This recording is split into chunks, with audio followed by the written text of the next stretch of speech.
Hello everybody, what's up? Let's talk about what I read this week. We'll start with Abara. Abara was by Tsutomu Nihai.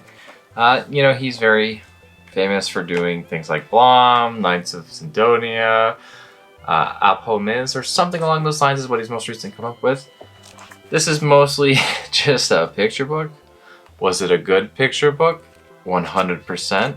This contains the only two that I know of anyways, volumes of Abara into one hardcover plus the one-shot by Manga.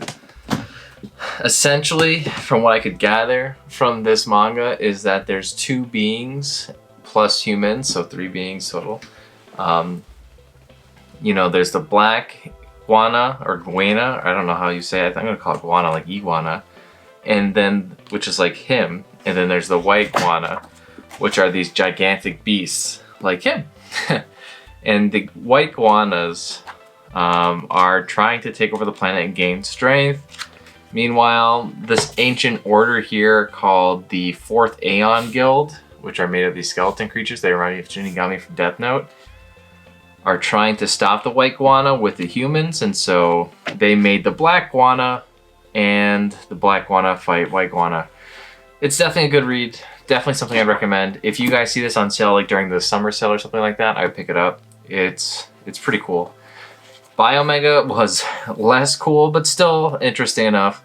It's really just like a big action extravaganza, as you can probably see.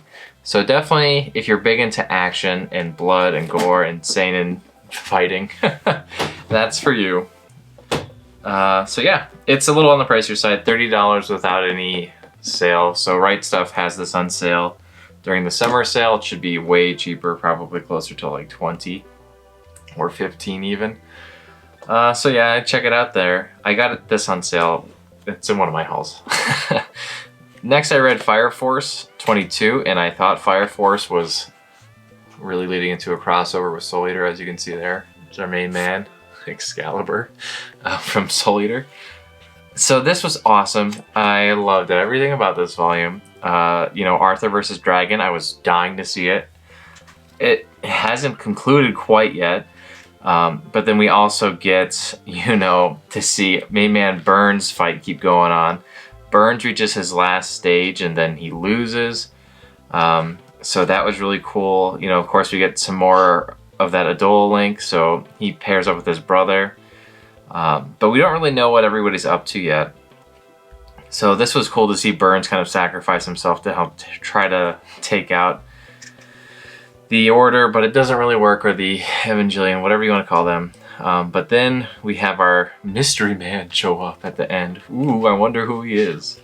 So yeah, that'll be great to see him coming back for more action. I thought this was really funny too.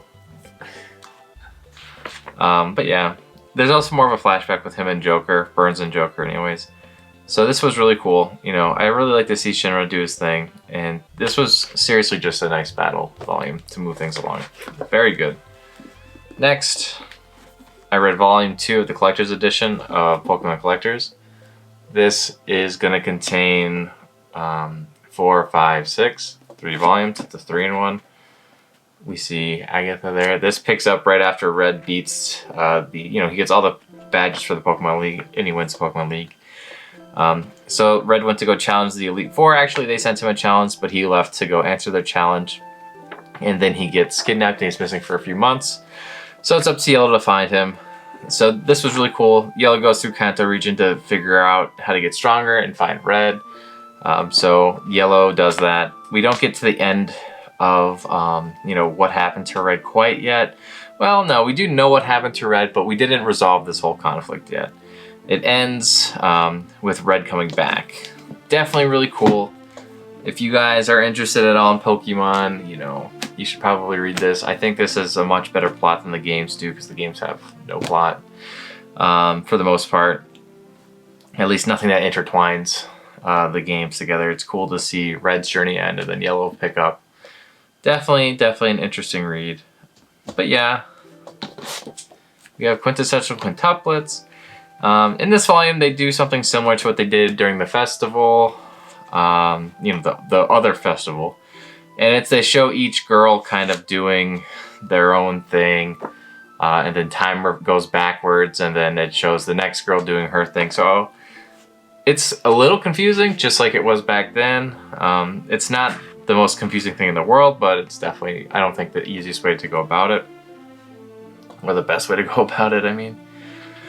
But yeah, this was actually a better read. We see Itsuki stand up to her dad and say she definitely wants to follow in her mother's footsteps, and it's not just because it's like a curse or anything like that. We also find out that their biological dad, was their mom's teacher, and then he was their mom's colleague. And I'm like, dude, wait, how old is this guy? Because like he's this, bald man with a white beard, so I'm like thinking he's in his like 50s or 60s, and I'm like, dude, did you like...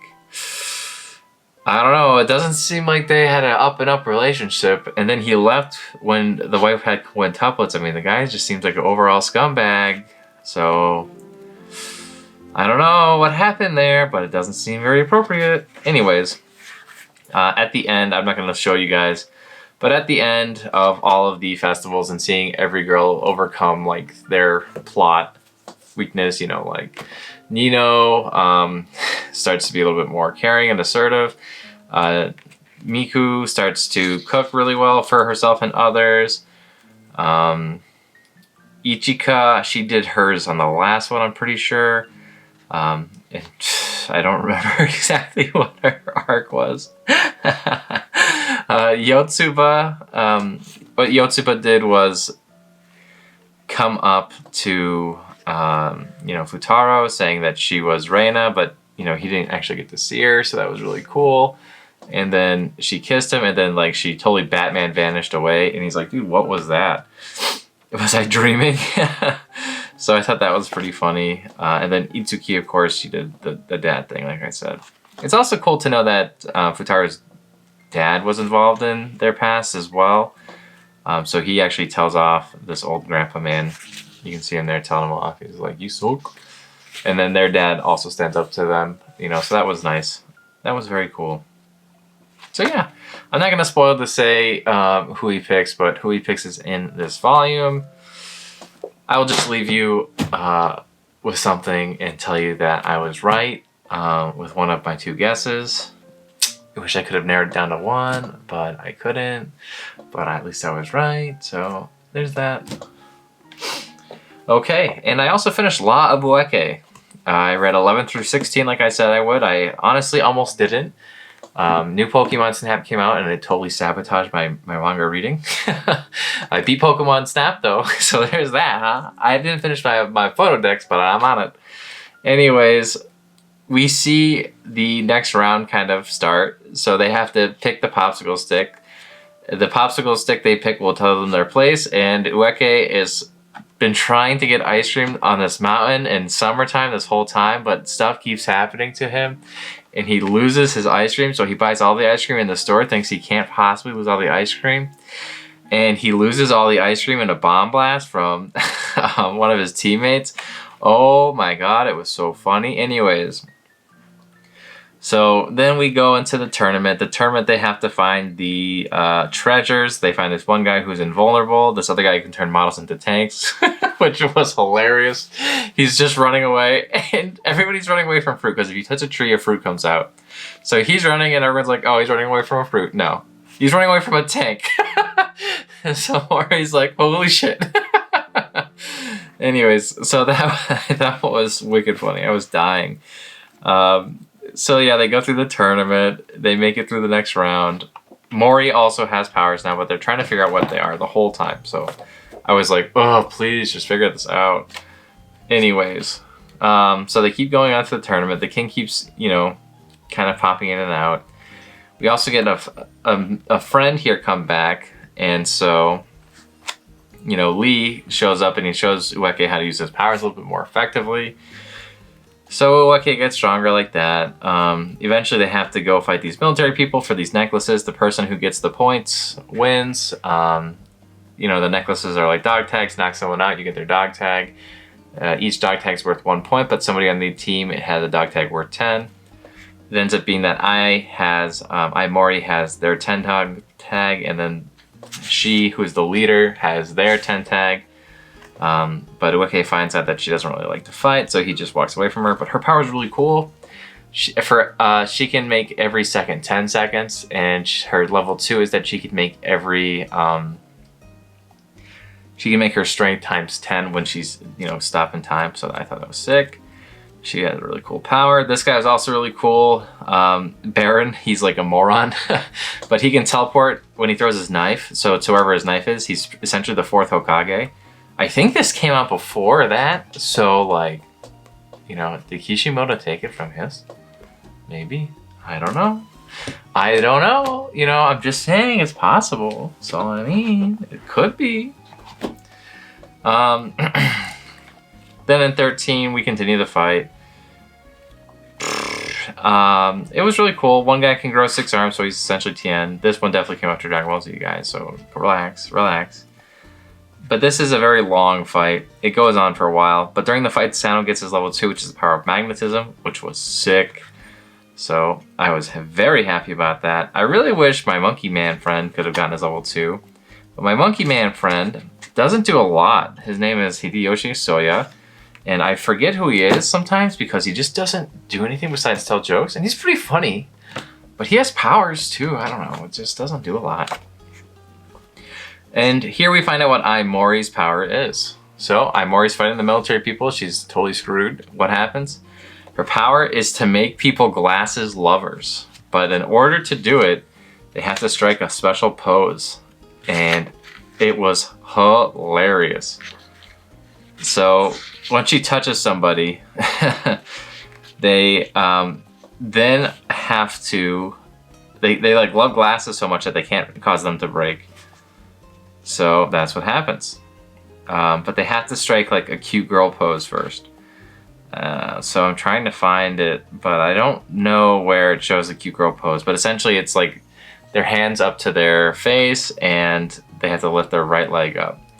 So I thought that was hilarious. But yeah, they make it through that round because of that. Look, he goes back home. Oh, he doesn't go back home yet, I guess. Oh yeah, he does. He goes back home. He finds his dad, but he doesn't know it's his dad. And he finds his, actual dad too. And they start talking about life and things like that. So that was nice. And Ueki gets the idea to get level 2, he needs to abandon his sacred weapons. And he gets that idea from his biological dad. So they have to fight this team of all Celestials, right? Ueki can't use his sacred power. And also, it's based on a drawing. So it's a random roulette. So the first one to fight ends up being Ueki. Oh wait, is it Ueki?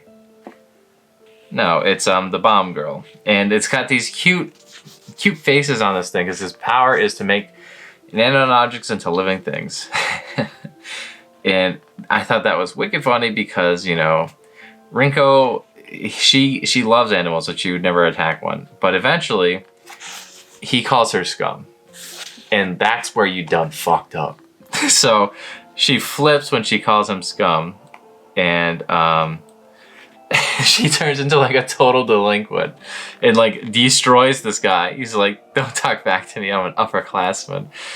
And she also says like, shut up, beast. She's like, I thought you hate animals. I thought you love animals. He's like, I'm gonna.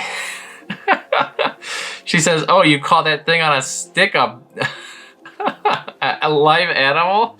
I was dying. Oh my god.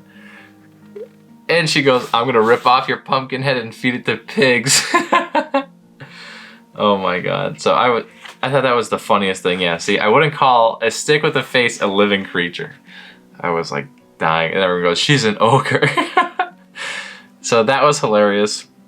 We next have this guy here who has the ability to make his celestial weapons invisible. So he's fighting, our nice hot spring friend here, and he doesn't stand much of a chance until he does. So that was cool.